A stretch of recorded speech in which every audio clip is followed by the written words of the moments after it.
ya Rasulullah, di depan ada malaikat Israel mau masuk. Kata Rasulullah, boleh masuk, silakan. Kemudian malaikat Israel mengucapkan salam, dan setelah mengucapkan salam, malaikat Israel menawarkan, ya Rasulullah, aku disuruh oleh Allah untuk mencabut nyawamu atau membiarkan engkau. Dalam riwayat, aku disuruh oleh Allah untuk memberikan pilihan kepadamu, al-baqa' fid dunya, tetap di dunia, atau ar-rafiqal a'la, atau dengan Allah. Nabi Muhammad menjawab, ar-rafiqal a'la, dengan Allah. Kemudian setelah itu Nabi Muhammad berdoa agar umatnya selamat. Setelah ada jaminan umatnya selamat, malaikat Israel, sudahlah, cabut nyawaku kalau memang sudah waktuku. Mulailah Nabi Muhammad dicabut nyawa beliau oleh malaikat Israel. Dan di saat Nabi Muhammad mulai dicabut nyawa beliau oleh malaikat Israel, Nabi Muhammad mengatakan, mahadha, apa ini wahai Israel? Malaikat Israel kemudian menjawab, ya Rasulullah, itu adalah sakaratul maut, itu adalah sakitnya di dalam kematian. Kemudian Nabi Muhammad mengangkat tangannya sambil berucap, la ilaha illallah, inna lil mauti la sakarat, tidak ada Tuhan selain Allah, sungguh di dalam kematian ada sakitnya, sakit kematian, yaitu sakaratul maut. Kemudian Nabi Muhammad memohon, ya Allah, Allahumma khaffif alayya sakaratul maut, ya Allah, ringankan sakaratul mautku ini, ya Allah. Dijawab oleh malaikat Israel, ya Rasulullah, itu sudah aku ringankan 70 kali. Nabi Muhammad menoleh, apa malaikat Israel?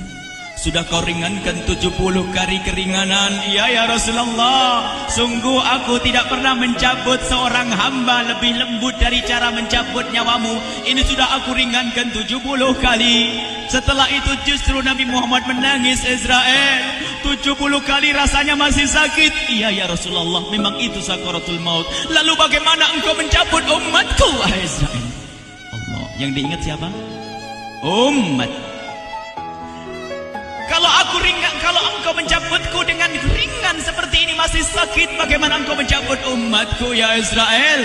Dijawab oleh malaikat Israel, umatmu manusia biasa, ya aku cabut. Ya Rasulullah, begitu saja. Ya sudah, begitu habis. Nabi Muhammad menangis. Tiba-tiba Nabi Muhammad mengangkat tangan dan memohon kepada Allah, Allah, Allah, inna lil mauti la sakarat, la ilaha illallah, inna lil mauti la sakarat, sungguh di dalam kematian ada sakaratul maut. Allahumma khaffif ala ummati sakarat maut, ya Allah, ringankan dari umatku sakaratul maut, wa thaqqil alayya, dan bebankan kepadaku. Sampai tidak sadar doanya Nabi Muhammad seperti itu. Thaqqil alayya itu doa cinta.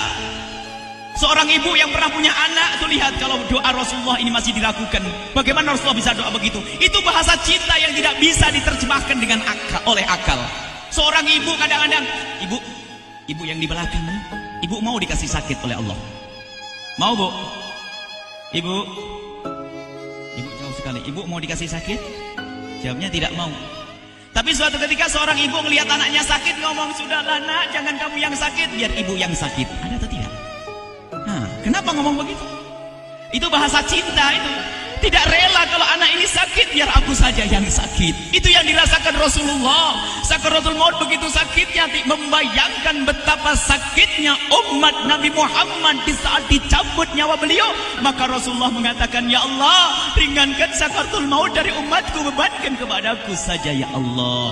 Wala sawfa yu'tika fatarda. Permintaan Nabi Muhammad tidak ditolak oleh Allah, dikabul dan dikabul, wahai Muhammad.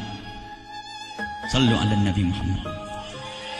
Dan benar, sakaratul maut kita ditahan oleh Rasulullah, ditanggung oleh Rasulullah, sehingga digambarkan oleh Imam Bukhari di saat Nabi Muhammad dicabut nyawa beliau, Siti Aisyah yang ada di situ. Rasulullah berada di pangkuan Siti Aisyah, yang saat itu Siti Aisyah melihat keringat dingin keluar dari kening Rasulullah. Siti Aisyah tidak pernah melihat keringat keluar seperti itu.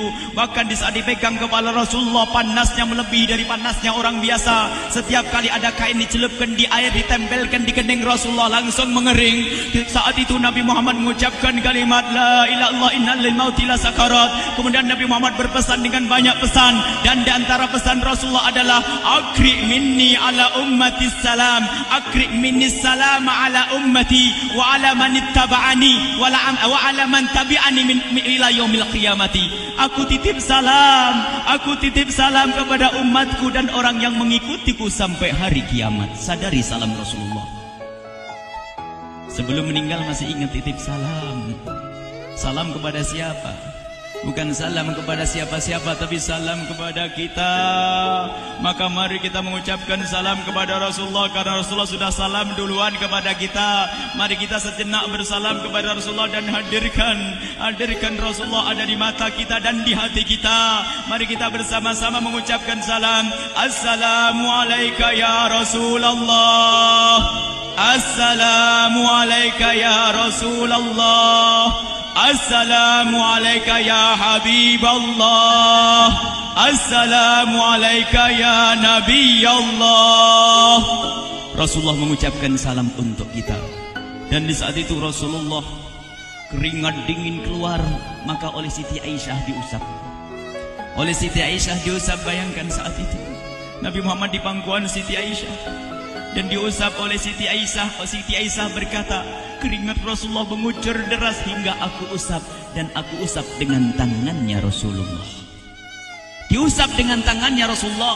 Siti Aisyah memegang tangan Rasulullah sendiri yang digunakan untuk mengusap keringat Rasulullah. Sahabat bertanya, Aisyah, kenapa harus dengan tangan Rasulullah tidak dengan tanganmu? Lihat jawab Siti Aisyah, karena tangan Rasulullah lebih lembut dari tanganku. Sallu ala Nabi Muhammad. Masih sempat nyanjung itu sahabat Nabi. Dalam keadaan begitu masih menyadari kelembutan tangan Rasulullah, jasad Rasulullah, kemuliaan Rasulullah sallallahu alaihi wasallam. Dan aku lebih menginginkan bahwasanya yang menyentuh jidat Nabi Muhammad adalah tangan yang paling mulia di dunia dan di akhirat. Siti Aisyah enggak berani menyentuhkan. Pengennya yang disentuhkan di kening Rasulullah adalah tangannya Rasulullah sallallahu alaihi wasallam. Kemudian setelah itu Nabi Muhammad merasakan sakit yang sangat untuk kita. Kemudian Nabi Muhammad mengangkat tangan tinggi-tinggi mengucapkan la ilaha illallah innal mauti lasakarat. Tiba-tiba tangan itu semakin turun dan ditangkap oleh Siti Aisyah. Dan di saat tangan itu jatuh di tangan Siti Aisyah, kemudian tiba-tiba paha Siti Aisyah merasakan berat kepala suci Rasulullah. Dan saat itu Siti Aisyah sadar bahwasanya Rasulullah sudah kembali kepada Allah Subhanahu wa taala. Sallu ala Nabi Muhammad. Siti Aisyah bingung di saat melihat seperti itu. Ditaruh pelan-pelan wajah Rasulullah sambil menangis lalu berkata, Rasulullah sudah meninggal.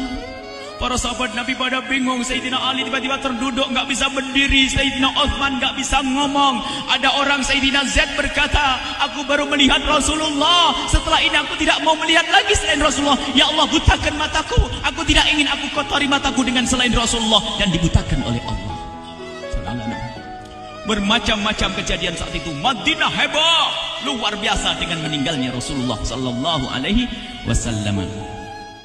Dan sungguh meninggalnya Nabi Muhammad adalah menghidupkan hati yang mati kalau orang faham. Tiba-tiba Sayyidina Abu Bakar datang. Setelah Sayyidina Umar mengatakan, siapa yang mengatakan Muhammad meninggal akan aku penggal lehernya. Jangan seperti orang-orang Nabi Muhammad sekarang lagi pergi seperti waktu Musa pergi kepada Tuhannya, kepada Allah, nanti akan kembali kepada kita. Muhammad belum meninggal. Ini adalah karena kecintaan Sayyidina Umar bin Khattab, tidak ingin Nabi Muhammad pergi. Tiba-tiba datang Sayyidina Abu Bakar As-Siddiq lalu masuk ke kamarnya Rasulullah, lalu masuk kepada Rasulullah, kemudian mengecup kening Rasulullah. Dan Sayyidina Abu Bakar berkata, ya Rasulullah, tibta hayyan wa mayyita. Ya Rasulullah, engkau tetap harum dalam keadaan hidup dan harum setelah meninggal dunia. Sallu ala Nabi Muhammad. Hingga sampai setelah hari besoknya meninggal Rasulullah, Senin sore, Selasa malam, Rabu dikubur Rasulullah sallallahu alaihi wasallam. Setelah dikubur, Sayyidat Fatimah bertanya kepada Sayyidina Abdullah ibn Abbas, Sayyidina Anas, wahai Anas, hai Anas, sambil menangis Sayyidat Fatimah Zahra, hai Anas, bagaimana engkau tega? Atabat anfusukum an tahtu ra'sa Rasulillah. Apakah engkau rela menaburkan debu di atas kepala Rasulullah? Sayyidina Anas menangis kaget, ya wahai binta Rasulullah, kalau kami tidak dilupakan oleh Allah, niscaya tidak ada yang bisa mengubur Rasulullah. Jadi saat itu dilupakan oleh Allah, sehingga mereka tidak menyadari melakukan itu semua. Kalau mereka sadar, tidak akan bisa mengubur Rasulullah sallallahu alaihi wasallam. Ini yang diungkapkan oleh Sayyidina Anas. Kalau seandainya kami tidak dilupakan oleh Allah, niscaya kami tidak akan mampu mengubur Rasulullah sallallahu alaihi wasallam. Kami yang hadir di sini, ya Allah, ingin senantiasa hadir di hati kami kekasih-Mu Nabi Muhammad. Maka kami mohon, ya Allah, jadikan kekasih-Mu Nabi Muhammad yang akan, ya Allah, yang akan mendampingi kami kelak saat Kau cabut nyawa kami, seperti yang Kau wahyukan kepada kekasih-Mu Nabi Muhammad. Wa abshiru bil jannati, semua hamba yang beriman akan menyaksikan surga, ya di saat dicabut nyawa mereka. Dan surga, di tempat surga itu yang paling mulia adalah Nabi Muhammad.